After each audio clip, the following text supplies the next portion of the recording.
शिरकत किया, उसके साथ साथ आप मेरी बातों को भी सुनने के लिए आई हैं।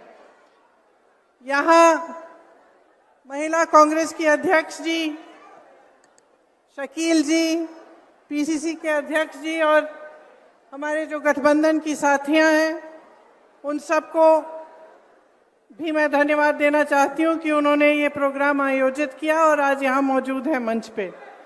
देखिए, हम सब महिलाएं हैं और महिला होने के नाते हम एक दूसरे को इस तरह से समझ पाते हैं जिस तरह से दूसरे नहीं समझ पाते, आदमी नहीं समझ पाते, क्योंकि हमारा जीवन अलग होता है। चाहे आप गांव में गरीब महिला हो, चाहे आप बड़े शहर में बड़े घर की महिला हो, महिला होने के नाते हमें संघर्ष का सामना करना होता है।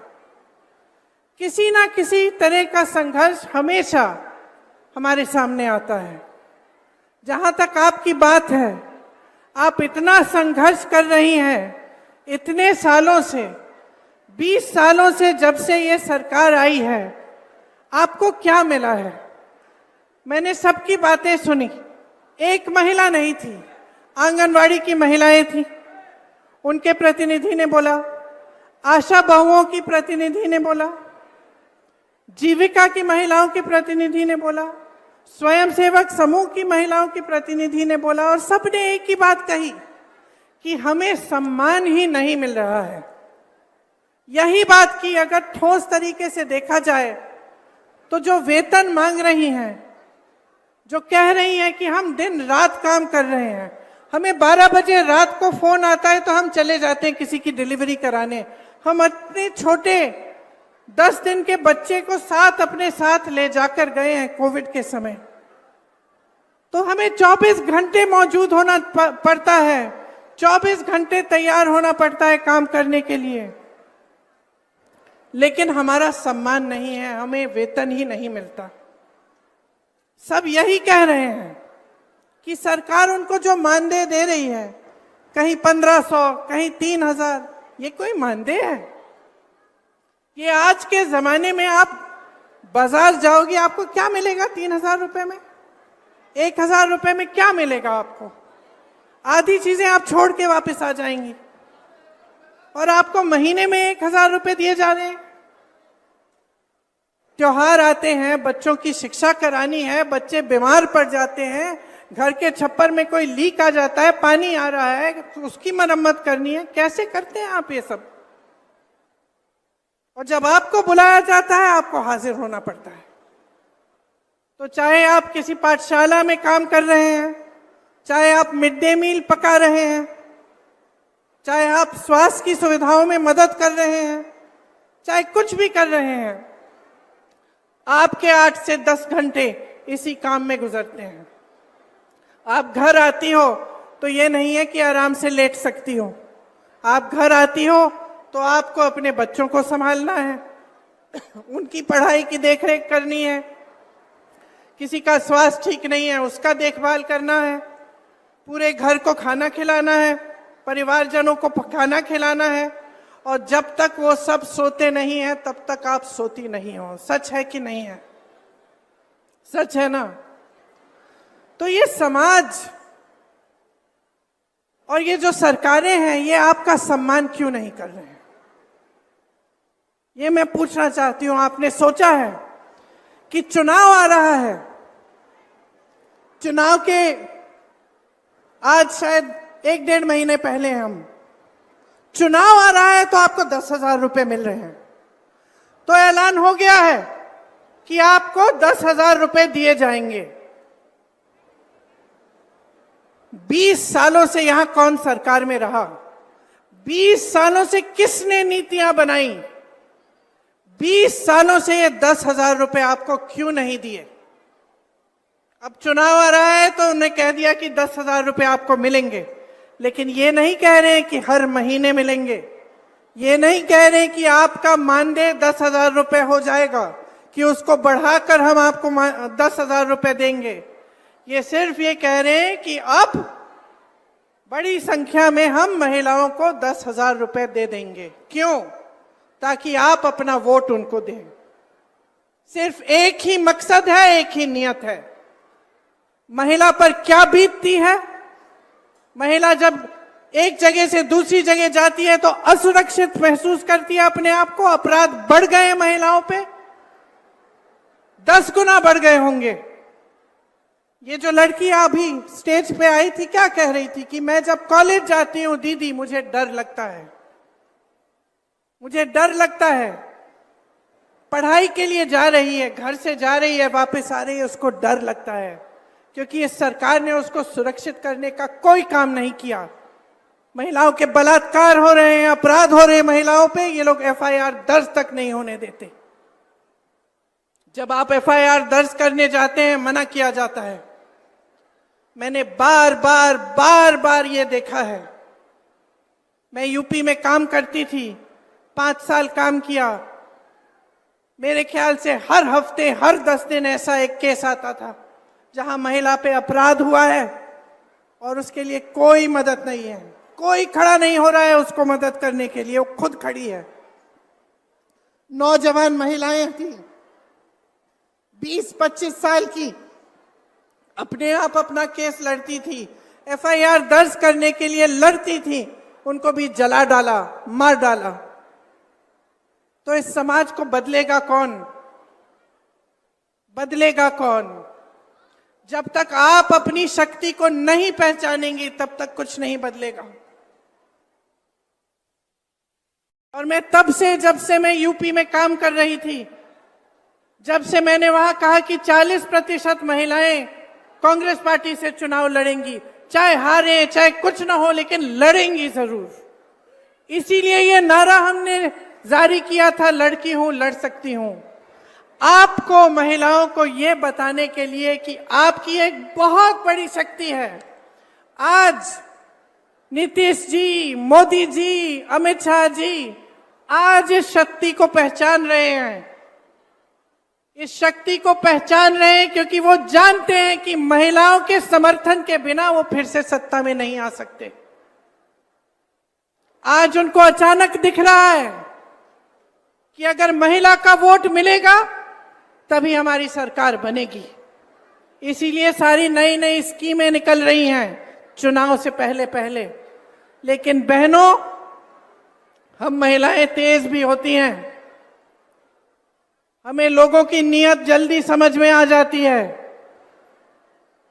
अगर हम अपनी बेटी के लिए कोई लड़का देखने जा रहे हैं, सबसे पहले हम उसकी नीयत देखते हैं क्या है, समझ जाते हैं कि किसकी नीयत में खोट है। तो जब आपको सिर्फ चुनाव के पहले स्कीम दी जा रही है, सिर्फ चुनाव के पहले पैसे दिए जा रहे हैं, आपको समझना चाहिए कि नीयत में खोट है। लेकिन आपकी जो इतनी बड़ी शक्ति है वो आप खुद नहीं पहचान पा रही हैं। अगर आप एकजुट हो जाएंगी, इस देश की आधी आबादी है, देखते हैं कौन रोक सकता है आपको। देखते हैं किसकी हिम्मत है, किसी भी पार्टी की हिम्मत हो कि आपको 3,000 रुपए का मानदेय दें महीने में। आप एकजुट हो जाइए, खड़े हो जाइए और अपना हक मांगिए, अपना अधिकार मांगिए, अपनी शक्ति को पहचानिए कि मैं महिला हूं, इस देश की आधी आबादी हूं, ये देश मेरे बिना स्वतंत्र भी नहीं हो सकता था। अगर इस देश की महिलाएं उस समय नहीं जागी होती, अगर वे स्वतंत्रता संग्राम में इकट्ठे होकर लड़ती नहीं, तो हम आज स्वतंत्र भी नहीं होते। तो हाँ, समाज और सरकार को पहचानने की जरूरत है कि हमारी शक्ति क्या है, लेकिन हमें खुद पहचानना पड़ेगा कि हमारी शक्ति क्या है। हमें खुद एकजुट होना पड़ेगा, हमें खुद देखना पड़ेगा कि कौन सी पार्टी, कौन सा गठबंधन हमें सम्मान दे रहा है। और सम्मान का मतलब ये नहीं है कि चुनाव के 10 दिन पहले 10,000 रुपए पकड़ा दिए, हमें खरीदने की कोशिश है। ये हमारा सम्मान नहीं है। हमारा सम्मान तब होगा जब आपको मानदेय, हर महीने का मानदेय सही मिलेगा। सम्मान तब होगा जब आपको पैरों पे खड़े होने के लिए पूरी तरह से सरकार आपका समर्थन करेगी। आपका सम्मान तब होगा जब आपकी बेटियां पढ़ने जाएंगी और अपने आप को सुरक्षित समझेंगी। और मैं आपको सीधा सीधा बता देती हूं कि भाजपा की सरकार, नीतीश जी की सरकार आपको कभी इस तरह का सम्मान नहीं देंगे। 20 सालों से इनकी सरकार चल रही है। आप आवाज उठाती हैं तो क्या होता है?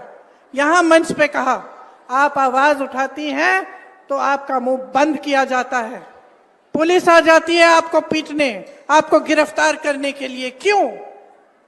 अपराध कर रही हैं आप। अपराधियों को तो गिरफ्तार नहीं किया जा रहा है, लेकिन आप आवाज उठा रही हैं, आप अपना हक मांग रही हैं। आप कह रही हैं कि मैं 8 से 10 घंटे काम करती हूं, मुझे ये 1,000-1,500 रुपए का मानदेय, ये 3,000 रुपए का मानदेय स्वीकार नहीं है, मुझे सम्मानजनक मानदेय दो। तो आपको पीटा जाता है, आपको पकड़ के थाने ले जाया जाता है। ऐसी सरकार कभी आपका सम्मान नहीं कर पाएगी। हमारे गठबंधन ने तय किया है कि जो जरूरतमंद महिलाएं हैं उनको 2,500 रुपए हर महीने मिलेगा।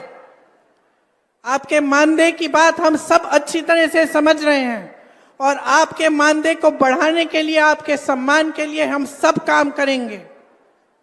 आपने यहां मंच पे कई महिलाओं ने की बात की। हमने तय किया है कि जिस तरह से कांग्रेस की सरकार ने राजस्थान में 25 लाख का स्वास्थ्य बीमा जारी किया था, उस तरह से बिहार में हम उसे लागू करेंगे। इसका मतलब है कि 25 लाख रुपए तक कोई भी स्वास्थ्य सुविधा, चाहे वो सर्जरी हो, दवा हो, कुछ भी हो, वो आपको मुफ्त में मिलेगी। ये आपके समर्थन के लिए है, ये इसलिए है ताकि आपको अपने बच्चों के लिए, अपने स्वास्थ्य के लिए, अपने परिजनों के स्वास्थ्य के लिए संघर्ष नहीं करना पड़े। हमने ये तय किया है कि हम भूमिहीन परिवारों को 3 से 5 डिसमिल जमीन दिलवाएंगे। और सुन लीजिए, इस जमीन का मालिकाना हक महिलाओं को दिया जाएगा ताकि जमीन आपके नाम हो, जमीन आपकी हो। ये आपकी शक्ति है जिसे हम पहचान रहे हैं, ये आपका सम्मान है जिसे हम समझ रहे हैं। तो मैं वैसे आपकी बातों को सुनने आई थी, भाषण देने नहीं आई थी। मैं चाह रही थी कि एक संवाद हो, कि मैं भी समझूं, क्योंकि मैं उत्तर प्रदेश की महिलाओं की समस्याओं को जानती हूं, केरल की महिलाओं की समस्याओं को जानती हूं, अन्य जगहों में जहां जाती हूं मैं समझती हूं। मैं समझना चाहती हूं कि कितना संघर्ष है आपके जीवन में। और जो मैंने सुना उससे स्पष्ट हो गया है कि आपके जीवन में इतना संघर्ष है। आप पूरे समाज का बोझ उठा रही हैं, आप समाज का बोझ उठा रही हैं, लेकिन समाज और सरकार आपकी तरफ देख ही नहीं रही है। जहां सरकार को मदद करनी चाहिए, जहां आपको सशक्त करना चाहिए, वो काम नहीं हो रहा है। एक बहन ने रोजगार की बात की, कहा कि यहां से तमाम लोग पलायन करके चले जा रहे हैं। इसका मतलब है आप अकेली रह जाती हैं, अकेली सभी संभालती हैं। जो पैसा आता है उससे खर्चा हो जाता है, ऊपर से आप आशा बहुएं हैं, आंगनवाड़ी हैं, आप ये सब काम कर रही हैं, जीविका का काम कर रही हैं, और फिर भी संघर्ष है, अकेली रह रही हैं। तो इतना संघर्ष है, इतना बोझ उठा रही हैं आप, क्या इस बोझ को पहचानना नहीं चाहिए? नेताओं को, सरकारों को क्या आपको नकारा जाना चाहिए? क्या ऐसी बात होनी चाहिए कि भाई चुनाव आ रहा है, चलो अब महिलाओं के लिए जल्दी जल्दी एक स्कीम निकाल देते हैं, 10,000 रुपए पकड़ा देते हैं, हमें वोट मिल जाएगा? क्या ये सही है? मैं सिर्फ ये कहना चाहती हूं कि अपने अंतर्मन में झांको, देखो जीवन क्या है आपका। आप जी रही हो, आप संघर्ष रही हो, आप अनुभव कर रही हो। ये मेरी बहन वर्दी पहन के खड़ी है, पुलिसकर्मी है। क्या इसका संघर्ष कम है? कम नहीं है। जितना आपका संघर्ष है उनका संघर्ष है। हम सब बहनें हैं, हम सब के अलग अलग संघर्ष हैं। और ये बहुत जरूरी है कि हम इन संघर्षों को एक शक्ति में बदलें। कि हम जब देखते हैं कि हमारा जीवन का अनुभव क्या है, कि 20 सालों से हमारे जीवन में तरक्की हुई ही नहीं है, बिहार में आपके जीवन में तरक्की हुई ही नहीं है, इतने साल हो गए हैं। ये कह रही थी एक बहन की 50 साल की स्कीम है, बदलाव नहीं आया। तो जब आपके जीवन में इतना संघर्ष है, ये आपका अनुभव है, आप देख रहे हो, बच्चों को पढ़ा नहीं पा रहे हो, बीमार पड़ जाते हैं, इलाज नहीं कर पा रही हो, दिन रात काम कर रही हो, मानदेय नहीं मिल रहा है, तो अपने मन के भीतर एक ज्वाला जगाओ ना बदलाव की। बोलो ना कि हमें बदलाव चाहिए, कि ये शक्ति हमें महात्मा गांधी जी के संघर्ष ने दी थी, हमारे संविधान ने दिया है, हमें, हमारे पास वोट है और इस वोट को हम समझदारी से डालेंगे, हम समझदारी से इसका इस्तेमाल करेंगे, हम पूरी जिम्मेदारी से इसका इस्तेमाल करेंगे। कहो अपने आप से कि हमें बदलाव लाना है, सिर्फ अपने लिए नहीं लेकिन सारी महिलाओं के लिए, अपनी सारी बहनों के लिए। जो सरकार, जो नेता महिला की शक्ति नहीं पहचानेगा, जो चुनाव के समय सिर्फ अपने मुंह दिखाने आएगा और बोलेगा कि लो एक स्कीम निकाल दी आपके लिए, लो 10,000 रुपए, लो 5,000 रुपए, उसको सबक सिखाइए, सबक सिखाइए, उसकी नीयत को पहचानिए, पहचानिए कि आपकी अपनी एक बहुत बड़ी शक्ति है, जो इस देश की सबसे बड़ी शक्ति है। इस देश का भविष्य आपके हाथों में है। बच्चों को आप पालती हैं, नई पीढ़ी आपके हाथों में है, आप शिक्षा देती हैं, आप समझाती हैं, आप नैतिकता की बात उनसे करते हैं, आप संघर्ष करके स्कूल पहुंचाती हैं, उनको शिक्षा दिलवाती हैं, रोजगार करती हैं, संघर्ष करती हैं। तो मैं सिर्फ इतना कहना चाहती हूं कि अपनी शक्ति को पहचानिए, खड़े हो जाइए, जो सामने आता है, जो जो स्कीमें आपको बताता है उसको पहचानिए, जो सचमुच आपकी भलाई चाहता है उस नेता को भी पहचानिए। मेरे भाई राहुल गांधी ने पूरे देश में संघर्ष किया, किस लिए? सामाजिक न्याय के लिए। और सामाजिक न्याय में शामिल क्या है कि महिलाओं को न्याय मिलना चाहिए, कि महिलाओं को सम्मान मिलना चाहिए। इसलिए आज ज्यादा लंबा नहीं बोलूंगी, सिर्फ ये कहूंगी कि चुनाव आने वाला है, परिस्थितियों को समझ लीजिए। आपकी अपनी परिस्थितियां जो हैं उनको आप समझती हैं, जो चुनावी परिस्थितियां हैं, जो राजनीतिक परिस्थितियां हैं उनको भी समझिए। और ये समझिए कि इस चुनाव में नीतीश जी और भाजपा की सरकार को आपको हराना पड़ेगा। अगर आप सम्मान चाहते हैं, अगर आप न्याय चाहते हैं, तो एक नई सरकार बिहार में बनानी बहुत ही जरूरी, बहुत ही महत्वपूर्ण है। आप सबने बहुत इंतजार किया, देर भी हो रही है, मुझे लग रहा है कि कुछ बहनें जा भी रही हैं, खाना वाना पकाना होगा, काम करना पड़ेगा। इसलिए आप सबको बहुत बहुत धन्यवाद कि आपने इतनी ध्यान से मेरी बातें सुनी। जय हिंद।